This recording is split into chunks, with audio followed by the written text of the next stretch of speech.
Unchecked arrays are used to store multiple values in a single variable. In this example, we've created an array variable called fruits and stored 6 values into it. Each value contains the name of a fruit. The 6 values we have are apple, orange, pear, grape, tangerine, and mango. In order to output a specific value in the array, we can refer to it using an index number. The index number starts with 0. The first item in the array is identified by the index number 0, in this case, apple. If the index number was 1, we would be referencing orange, and so on. Since we've used an index number of 0, when we preview this in our web browser, we'll see that the word apple is displayed. This is the first item in the array. If we change the index number to 3,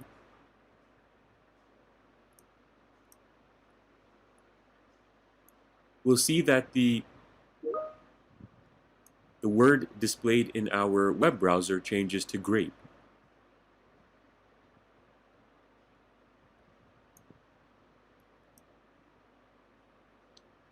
And that's how we reference individual items in the array.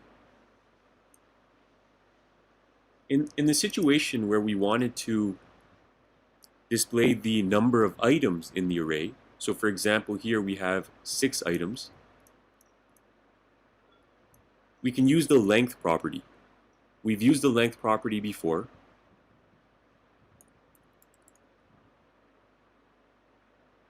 And when we save the file and refresh the page, we can see that the number 6 has been outputted because there are 6 items in the array.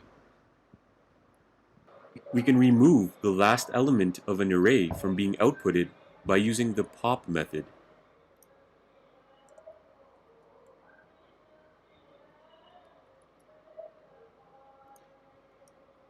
In this case, the last element is mango. This will no longer be presented in our output.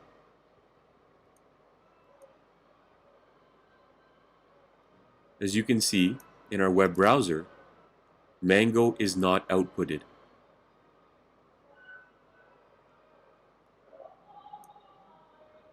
In order to remove the first word instead, or the first element, we can use the shift method.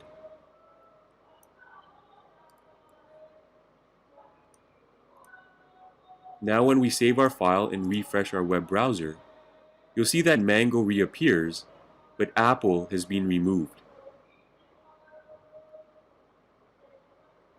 To add a new element to the end of an array, we can use the push method.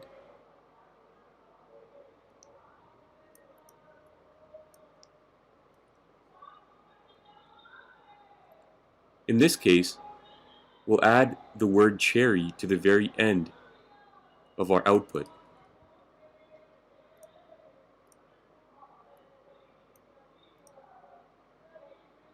And you can see that we now have a new element that has been outputted.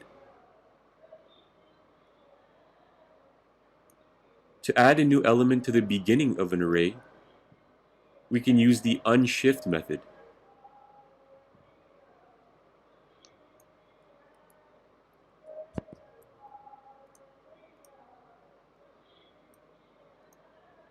You can see that the element cherry has now been added to the beginning of the array. Array elements can be changed using the index number. Let's change the first element of our array to kiwi.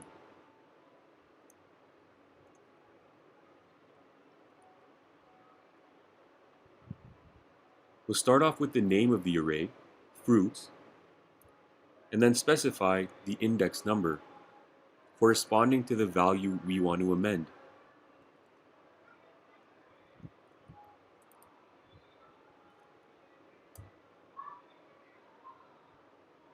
And that's it. Once we save our file, we can preview it in our web browser.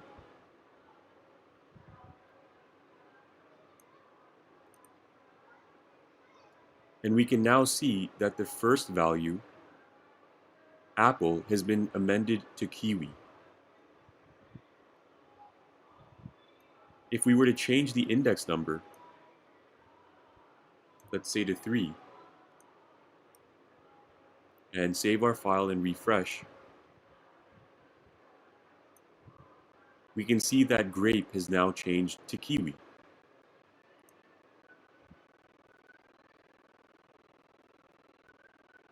We can also delete elements in an array using index numbers as well. Let's delete pair from our list of elements. Since pair would have the index number 2, we can type the following.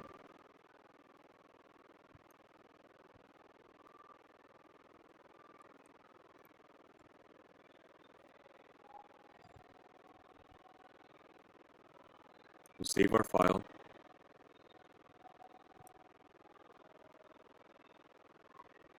And in our web browser, we can now see that there is an empty space where pair would have appeared.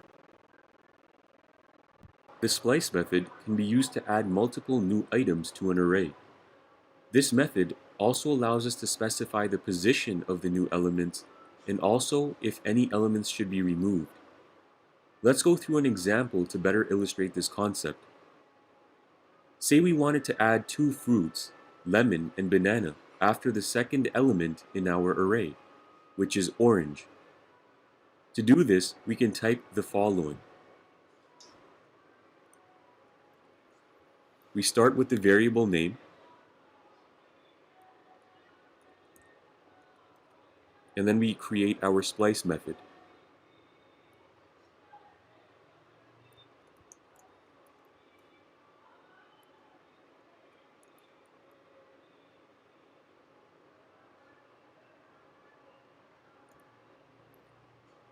The value 2 indicates that we want the new elements to start with an index number of 2. The 0 indicates that we do not want to remove any of the other elements in our array. Once we save our file and preview it in our web browser, we can see that lemon and banana have been added after orange. Lemon does have an index value of 2, so the output is correct. We can sort an array alphabetically using the sort method. This sample script includes an array variable named cars. There are 4 elements in the array: Volvo, Acura, Honda, and Lexus. Let's go ahead and add the sort method into the script to sort the elements alphabetically from A to Z. We start with the variable name, cars, and then enter the sort method. We'll save our file and preview it in our web browser to make sure it worked. We can see here that each array element is now sorted in alphabetical order.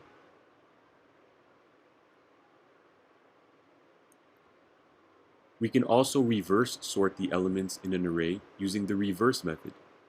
To do so, simply type the following line of code into your script.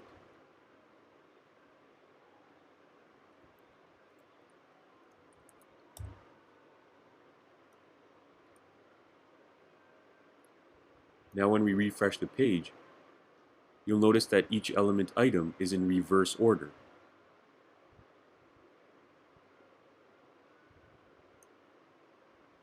Two arrays using the concat method. In this sample script, we have 2 arrays, one named girls and the other boys. The girls array has 4 elements: Julie, Samantha, Laura, and Jill. The boys array has 5 elements: Bob, Joe, Walt, Sam, and Fred. The third variable is named combined. This variable will store the element values of both arrays using the concat method. To output these values, we can use our getElementById output method.